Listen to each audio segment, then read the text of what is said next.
राजस्थान कांग्रेस की सियासत एक बार फिर से नेतृत्व की नई धुरी की ओर बढ़ती दिख रही है। लंबे समय तक यह माना जा रहा था कि पार्टी के भीतर सबसे बड़ा संघर्ष सचिन पायलट बनाम अशोक गहलोत का है, लेकिन हालिया घटनाक्रम ने इस धारणा को बिल्कुल पलट के रख दिया है। अब सवाल उठने लगे कि क्या सचिन पायलट के लिए असली चुनौती अशोक गहलोत है या फिर पीसीसी चीफ गोविंद सिंह डोटासरा बनते जा रही हैं। पिछले कुछ महीनों में अशोक गहलोत की भूमिका को लेकर एक दिलचस्प बदलाव नजर आया है।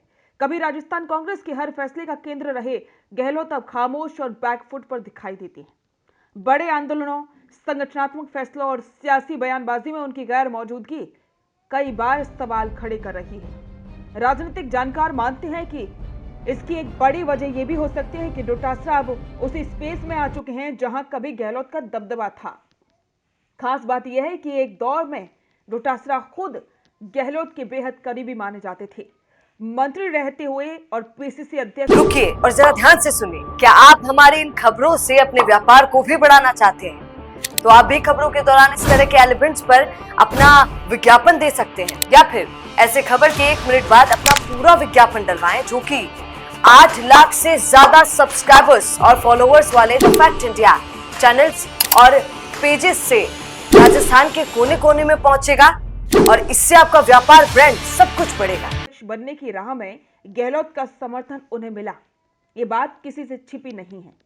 नेशनल हेराल्ड मामले को लेकर जयपुर में हुआ प्रदर्शन डोटासरा के राजनीतिक कद को नए स्तर पर ले गया।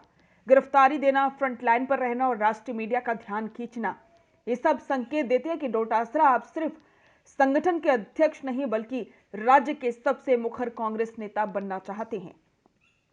यही वो बिंदु है जहां से गहलोत की भूमिका सीमित होती दिख रही है। राजनीतिक गलियारों में चर्चा है कि गहलोत अब खुलकर किसी गुट का नेतृत्व करने के बजाय स्थिति को परखने की रणनीति अपना रहे हैं। क्या यह मजबूरी है या सोची समझी दूरी, यह भी साफ नहीं है। अगर सचिन पायलट और गोविंद सिंह डोटासरा की बात करें तो तस्वीर थोड़ी सी अलग दिखती है। सार्वजनिक मंचों पर दोनों अक्सर साथ नजर आते हैं, चाहे दिल्ली के कार्यक्रम हो, जयपुर के धरने हो या संगठनात्मक बैठकें। दोनों की बॉडी लैंग्वेज में टकराव नहीं, सामंजस्य दिखाई देता है।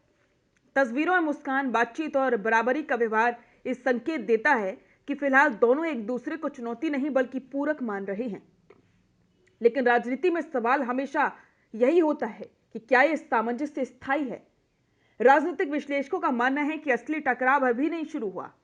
फिलहाल कांग्रेस को बीजेपी के खिलाफ मोर्चाबंदी करनी है, संगठन को मजबूत करना है और आगामी चुनावों की तैयारी भी करनी है। ऐसे में पायलट और डोटासरा दोनों का साथ दिखना रणनीतिक मजबूती भी हो सकता है। लेकिन जैसे जैसे चुनाव नजदीक आएंगे और मुख्यमंत्री चेहरे की चर्चा तेज होगी, समीकरण बदल सकते हैं। पायलट जहां युवा चेहरा, राष्ट्रीय पहचान और जनाधार के साथ आते हैं, तो वहीं डोटासरा संगठन, कैडर और आक्रामक राजनीति के जरिए अपनी दावेदारी मजबूत कर रही हैं।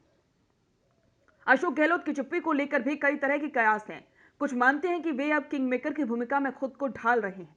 अगर पायलट और डोटासरा के बीच भविष्य में प्रतिस्पर्धा बढ़ती है तो गहलोत का अनुभव और नेटवर्क निर्णायक साबित हो सकता है।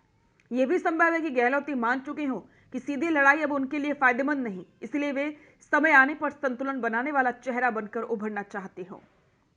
सबसे अहम सवाल यह है कि क्या सचिन पायलट और गोविंद सिंह डोटासरा का यह तालमेल लंबे समय तक कायम रहेगा। राजनीति में स्थायी दोस्ती और दुश्मनी नहीं होती, लेकिन स्थायी हित जरूर होती है। अभी दोनों का हित पार्टी को मजबूत दिखाने में है, लेकिन जैसे नेतृत्व की कुर्सी खाली होने का या तय होने की प्रक्रिया शुरू होगी, तब सामंजस्य परीक्षा के दौर से गुजरेगा।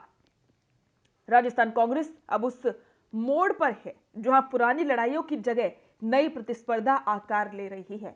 सचिन पायलट के लिए अब चुनौती सिर्फ अशोक गहलोत नहीं बल्कि संगठन के भीतर उभरता हुआ मजबूत चेहरा गोविंद सिंह डोटासरा भी हो सकते हैं। गहलोत की साइडलाइन होती मौजूदगी और डोटासरा की आक्रामकता, पायलट की संतुलित चुप्पी, ये तीनों मिलकर राजस्थान की राजनीति में एक नए अध्याय की शुरुआत कर रही हैं। आने वाले महीने तय करेंगे कि इस सामंजस्य साझेदारी में बदलता है या फिर सत्ता की नई जंग का मैदान तैयार करता है। बिजनेस अच्छा हो सकता है, लेकिन अगर नाम नहीं दिखा तो पहचान कैसे बनेगी? अब टेंशन छोड़िए, द फैक्ट इंडिया आपके बिजनेस को देगा वो पहचान जो पूरे राजस्थान में हर किसी तक पहुंचे। न्यूज चैनल पर विज्ञापन, पॉडकास्ट और प्रमोशन के जरिए आप सीधे 5 लाख सब्सक्राइबर और 10 करोड़ से ज्यादा व्यूज तक अपनी पहुंच बना सकते हैं। तो देर किस बात की, आज ही द फैक्ट इंडिया से जुड़िए और अपने बिजनेस को बनाइए हर घर का नाम।